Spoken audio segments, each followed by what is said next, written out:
Yes, hello, this is Dr. Ollie, and today I want to talk about a fresh start because some people decide in January 1st, kind of what the time we're in right now, to start from scratch because they want to change lifestyle, they want to better their life, their family lives, their pets' lives, they want to better the environment. So what better topic right now than to talk about a fresh start? Now, the fresh start is also the first chapter of my new book, A Doctor's Guide to Essential Rewards. And in this lecture, I'm going to be talking a little bit about the research I have done that you could find in the book. But let's go in there and let's talk about a fresh start. So what do we really want if we say we want a fresh start?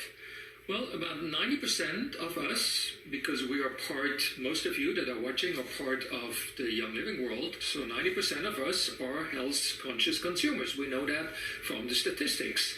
We want healthy products. We want the toxin-free home. We want the happy and healthy family.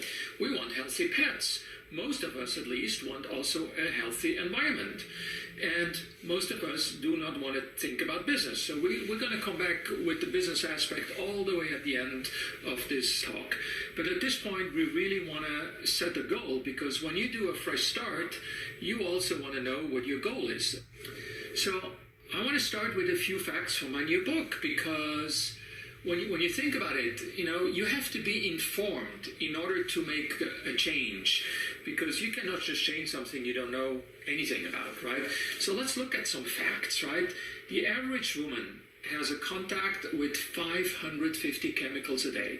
I mean, a staggering 515 chemicals. That's from a research study done in the UK. And by the way, you will find all the scientific references to these studies that I mentioned in my new book. 80 of these toxic chemicals, 80 out of the 500 plus chemicals, you will apply if you're a woman, but also men. I mean, we know that men apply roughly about 150 chemicals a day to their skin, body, hair, teeth, wherever it goes, okay? So about 80 of these toxic chemicals are in contact with the skin, the mouth, the hair, even before breakfast. I mean, just think about all these things you are doing in your bathroom before you go out into your working day or, just out and about. These toxins are all hidden in soap, shampoos, toothpaste, hairspray, makeups. Oh my God, makeups are so toxic unless you use a non-toxic makeup. And the worst toxins really are in the toothpaste, in air fresheners. My God, are these bad? And there's a lot of research also about air fresheners that I talk about in my book. Dryer sheets. I mean, just never, ever use dryer sheets anymore. It's one of the most toxic things. I mean, I give you a nice tip in the book about using sealing wipes. Yes, baby wipes. Put one sheet of baby wipe into your dryer, and that will replace the dryer sheet. It's absolutely non-toxic compared to the highly, highly toxic dryer sheet. And you find them in laundry detergents, these toxins, in cleaning products, on and on and on. Right?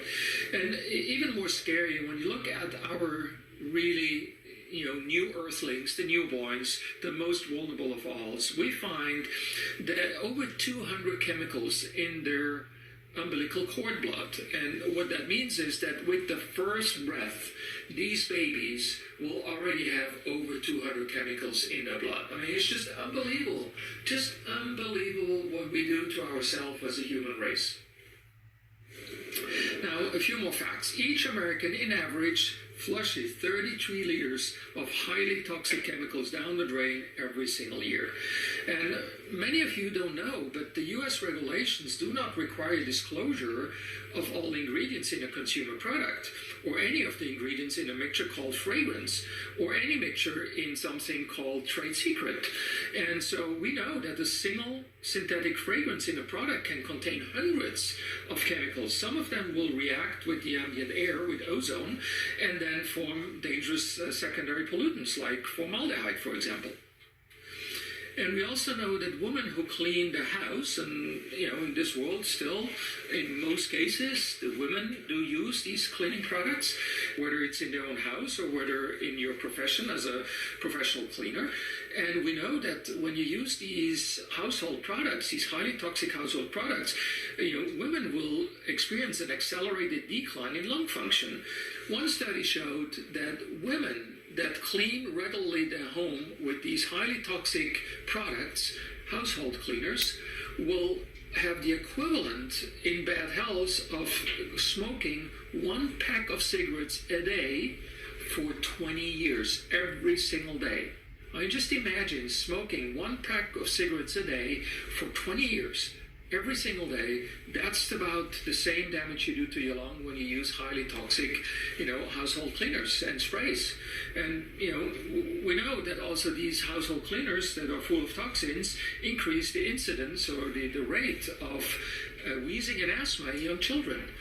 And is it an issue? Yes, it is, because we know that 42% of non-professional cleaners, that are just those people who clean their house, use household cleaner sprays every single week. So we know it's a huge issue. Now, the skin, the largest organ of the human body, is very complex and has a lot of microbes living on the skin. And it shows that when you constantly try to kill all the microbes on your skin by washing your hands constantly with antibacterial soaps and antibacterial this and antibacterial that, then you're going to have more problems with eczema, asthma, and breathing problems, in allergies in general. And we also know that prenatal exposure, so if you are pregnant and your baby is exposed through you to these household cleaners, they will have a lower IQ at 7 years of age. So, just all these facts should really cause you to pause and think about what you could do for a better life. And today we are talking about the fresh start. So it's all about what can you do yourself, with your family, your home, your environment, to get a new start. So, and here's the effect on the skin. Look, this is what we call the stratobiome. The stratobiome is really the microbiome of your skin. And I'm going to tell you a little bit later what the microbiome is. But you see all these colorful colors here? Well, these are all different microbes, bacteria, viruses, funguses, or fungi, we would say. And all of these you might just eradicate by using these antibacterial products and these highly chemical, tainted products. And when you do that, you're going to disturb severely your immune system, for example. And, the FDA, a little more than a year ago, they issued a warning, and in fact they prohibited over 20 components that are found in antibacterial soaps. And finally, it took them quite some time, and unfortunately they did not do this because they know, because it's all over the research, that these highly toxic products also destroy your bacteria, your microbiome on your skin. They just did that because they found that over 20 components and ingredients of these products are cancerogenics. They create cancers. They create severe, serious disease, and that's why they took them off the market. Well, today you can still have antibacterial soaps, but they have to prove that they are safe, and they have to basically remove over 20 products in those soaps. Now, the other thing is, when you look at our foods, so the United States Department of Agriculture analyzed produce, fresh produce, and they found over 230 different pesticides and pesticides metabolites in those produce. And in fact, almost 100% of strawberries, spinach leaves, peaches, nectarines, cherries, apples tested all positive for at least one pesticide. And these are freshly grown produce that we think are healthy, and they come with a healthy portion of poison. And in fact, every single day we're consuming something we call glyphosate together with our food, for breakfast, for lunch, and for dinner. And this is, in fact, how our food is prepared. Just look at that. These guys that are preparing our food, they are quite smart because they have these white moon suits on. Why would they have white moon suits and masks to protect themselves? Well, because they're smart. They know how highly toxic that stuff is. But do you have a mask and a white moon suit when you eat that food that was prepared with these highly, toxic chemicals? In fact, glyphosate is sprayed on the field just in a megadose, just before harvest, in order to dry out the plant and kill it right away so they don't get moldy. And that way you can cut and harvest all at the same time instead of just putting it out on the field to mature for a week or 2 weeks like you saw it in grandmother's time, right? And so the food chain has completely changed, the food processing, even when you grow the food on the fields. Now, glyphosate, we also call this Roundup in the US. I mean, 19 billion pounds have been put globally into the field since 94. About 75% of that just in the last 10 years. So it's still an increasing issue, right? And a recent study found that in the US, waterways, are contaminated with glyphosate. It's in a majority of rivers, lakes, creeks, streams, ditches, wherever you look for. And unfortunately, glyphosate is now also found in about 70% of the rain samples. So what does that mean for the organic farmers? It means that the rain falling down on their fields and putting water on their plants is contaminated. So it's still way, way, way better to eat organic than non-organic because the toxic load is so much lower. But hey, there's just no illusion. Today, growing organic, toxin-free is almost impossible because it's everywhere. I mean, we have polluted our earth and environment to the extent where we cannot live with healthy food in that sense anymore. We cannot get it anymore. I mean, how tragic is that? Now, when you look at the patent of glyphosate, it's an antibiotic. And what are we using antibiotics for? Well, we use antibiotics to kill bacteria, right? Antibiotics. And so what I just told you about the importance of bacteria on your skin. Well, we have something we call the microbiome. What is the microbiome? The microbiome is all the microbiomes living in and on your body. One more time. All the microbiomes, including bacteria, funguses, viruses, all these things that are living on your body, on the skin, in your hair, in your scalp, in your nose, or in your body, like in your gut. We have hundreds of trillions. I mean, most of the microbiome lives in your gut, the way we understand the microbiome today, right? And when you look at yourself in the mirror, and again, you can read all that in the book with the scientific reference. When you look at yourself in the mirror, you see a human being. But this human being consists of about 10% human cells and 90% microbe cells, right? So you're basically a huge microbe. And when it comes down to the DNA, to the genetic information that was passed on to you from your mother and your dad, then you thought that you're 50% mother, 50% father, and that's what makes up your DNA, right? And your genetic information. You're wrong. About 0.5% comes from your mother, 0.5% from your father, and 99% of the genetic information in your human body comes from microbes. So this is how much we depend on those. And for decades, we have to try to kill those microbes on and on and on, not knowing what we have been doing. And we have been doing this with food, with household cleaners, with soaps, with shampoos, with toothpaste, just name it. And it's probably one of the biggest mistakes we have done in human mankind. So when you look at the microbiome, we know that we have different microbiomes. We have one in the gut, which I think is probably the most important at this point, but we have a huge microbiome on the skin, in your hair. Women have it in the vagina. We have it also in other places. We start to find that we have some microbes in the lung, for example. We have microbes in places where we thought they were sterile, like the blood. And we're not quite sure yet what to make out of this, so this is all where the most recent research is going. But it's just very, very important. And so when you eat antibiotics in form of glyphosate that was sprayed on the fields, on your food, all these herbicides, what does that to your gut? What does that to the microbiome of your gut? It kills it. It makes changes. And there's plenty of research showing that. And in fact, besides having a chapter in the book called A Fresh Start, this is what we're talking about right now, I also have chapters like Gut Instinct, talking about the microbiome and the impact we have when we do all these stupid things in the world. So let's look at one more time what we put on the fields, right? I mean, glyphosate, herbicides, DDT in the good old times, that was prohibited. It's just bad. And we find them also in your homes. The stuff that you find in the kitchen cabinet, in the bathroom, in the garage, all of these toxins. And what are they? They are endocrine disruptors. What does that mean? Endocrine disruptor means that they are disrupting your hormone levels.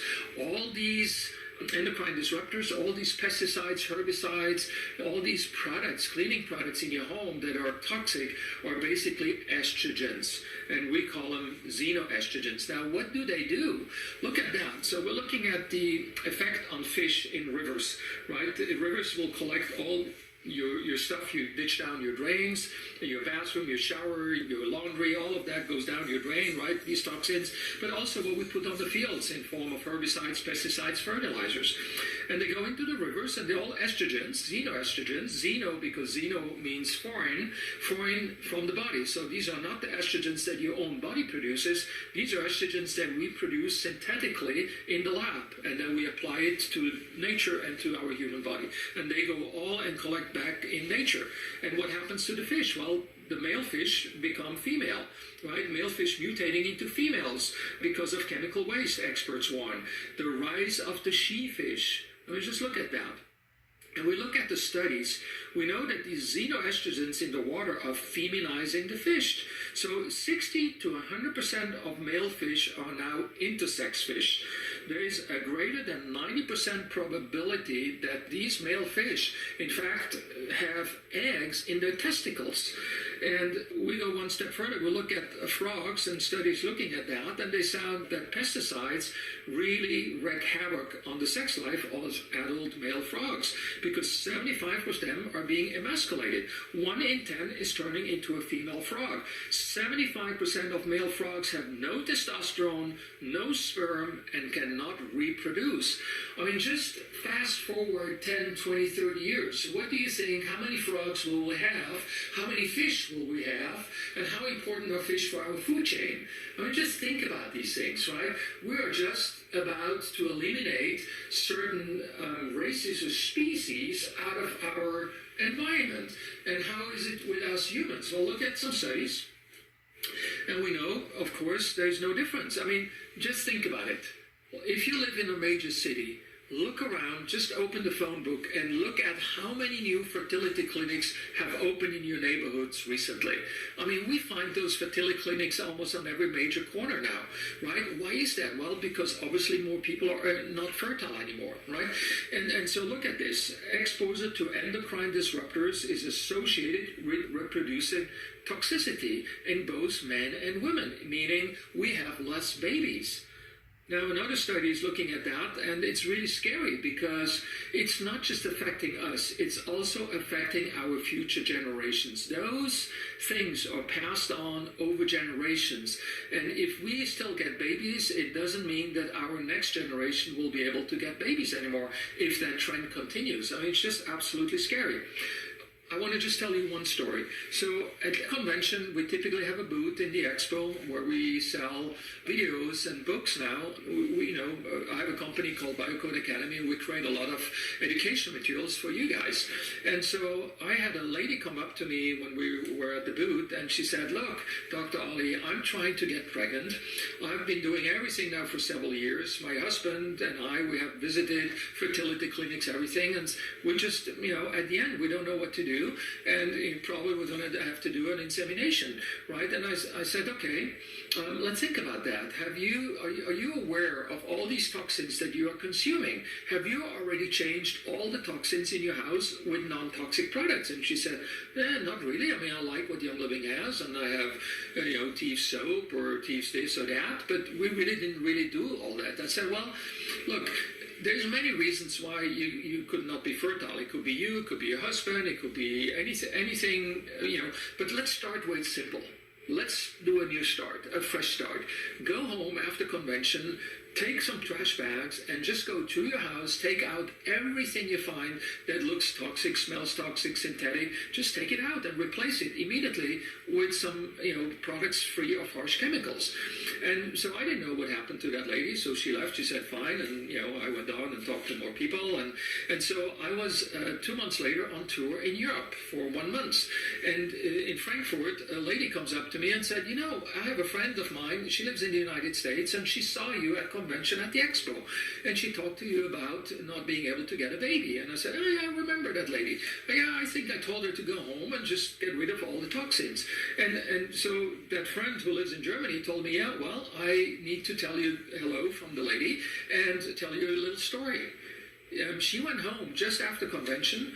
As he said, she took plastic bags and plastic bags full of stuff out of her home. In fact, she was smart. She did a special disposal because it's really highly toxic. And she, the same month, purchased for over $2,000 non-toxic products at Young Living. And she just replaced everything. And now 2 months later, she's pregnant. All right. So, I mean, I'm just saying it's not, if you are looking to get a baby and, it's maybe one way to approach the problem, right? Get a fresh start in your life, get rid of all these toxins and see what happens. So I'm just saying, I mean, there's many reasons again, as I said, but that's just a good way to get started. All right, so it just gives a whole new meaning to the sentence, there's too much estrogen in our house, right? Because usually that means there's too many females in there. But now, not just females, but also males have too much estrogen. And so, wanting estrogen levels in this household might be toxic or too high is just not a joke anymore. I mean, it's just reality, and it's just causing a whole bunch of different problems. Now, the other thing I want to really talk about also here is about what it does to the environment. I mean, just look at that. It's just destroying. I mean, just look at all that plastic, these microbeads, plastic. They're everywhere. They're in the food chain now. I mean, they go in the ocean, the fish are eating, we're eating the fish. I mean, it's just like on and on and on. And so the plastic, I mean, I don't know, 100 years from now, we'll just be plastic humans. I don't know. It's just like, and while we do that, Mother Earth is just crying. We're destroying our own environment. And I think the Earth will just survive just fine. It survived meteorite impacts, it survives the dinosaur ages and all that. It's just probably going to survive. The Earth is going to still be here. It's going to be here in a different shape or form. It's going to probably be here without humans, without beautiful plants until, things start growing again. But, I mean, the impact we're doing right now is just like scary and bad, bad, bad, bad. We just need to preserve our Earth because that's where our food comes from. I mean, we're highly integrated with our Earth and we need to take care of it, right?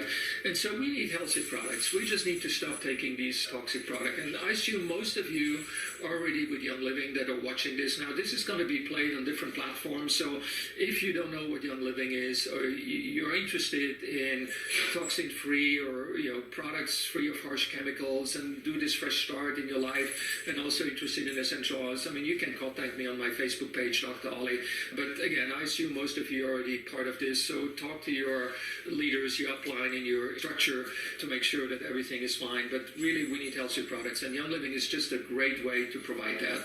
And because we don't need these products just every once in 3 or 6 months, no, we need them every day. I mean, if you want to make a difference for yourself, if you want to make a difference for your family, for your children, for your pets, and also for Mother Earth, you need to do this every day. You cannot just do this once every 3 or 4 months, which means if you're part of Young Living and you're not signed up yet for Essential Rewards, it's about time that you do that. If you really want to be out there and make a difference for you, for your family, your pets, your environment, you need to do this every day, which means you need to order really every month. I mean, it's just not going to go without that. And in order to do so, to save money and to make smart decisions, you need to go on Essential Rewards. So talk to your leader if you don't know how to do that. Essential Rewards, absolutely critical to make a difference and to make a fresh start. Just don't think too long about it. Just do it. I mean, just go and have this fresh start. Sign up for Essential Rewards, or else if you're already Young Living. If you're not yet, contact someone and just get started. Now, I also thought with a fresh start, we need to talk about something that's called detoxification, because a lot of people, for them, a fresh start means detox. So I want to just mention a little bit about detox because I see that a lot of people do it not the right way. So I want you to understand what detox means. And detox, we're really attacked, as I explained to you, by these toxic chemicals from everywhere. Household products, pesticides, herbicides, food, I mean, just name it. Personal care products, baby products, I mean, bad nutrition, water, everything in your life, color, paint on the walls, everything is synthetic these days, right? So, or if it's natural, it has some synthetics on it. So it's everywhere, right? Where does it accumulate? Where do toxins accumulate? Well, they accumulate in the fatty tissue. Where do you have fatty tissue? Well, your brain is almost 100% fat, so that's where they're going to accumulate. You're going to accumulate them in the liver, which is typically pretty fatty, and you're going to accumulate it wherever you have your fat. So if you have a big belly, that's where you're going to accumulate toxins. Women will also accumulate toxins in some very attractive body parts that they have. For example, in their breasts. What does it mean? Well, it means that we know from studies that women with breast cancer have about 40,000 times higher concentrations of toxins in the breast tissue compared to those who do not have breast cancer. So there's a high correlation between toxins out there, toxins stored in your body, and certain diseases. So absolutely clear, there's just no doubt about that. So what organs in your body help you to detox? Well, you have your liver, your kidney, your skin, the lungs, the gut, the brain, even blood cells, prostate, I mean, just name it. So how does that work? Well, normally, we produce a lot of waste products during the day. I mean, just living, it's called metabolism, right? And under normal circumstances, a human body will be able to manage that waste and dispose of it. However, some of you have problems with the kidneys, some of you have problems with the lungs, some of you have other problems, and so that puts a dent into the normal detoxification process.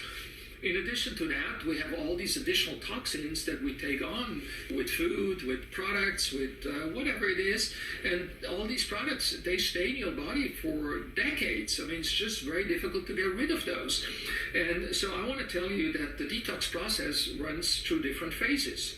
And this is kind of how it looks like. That's a kind of overview. So you have all these toxins, they accumulate, and then they go into a phase 1 in which something happens. And from there, they go into an intermediate phase, then into phase 2, phase 3, and eventually they eliminate it from your body in different ways, shape, or forms.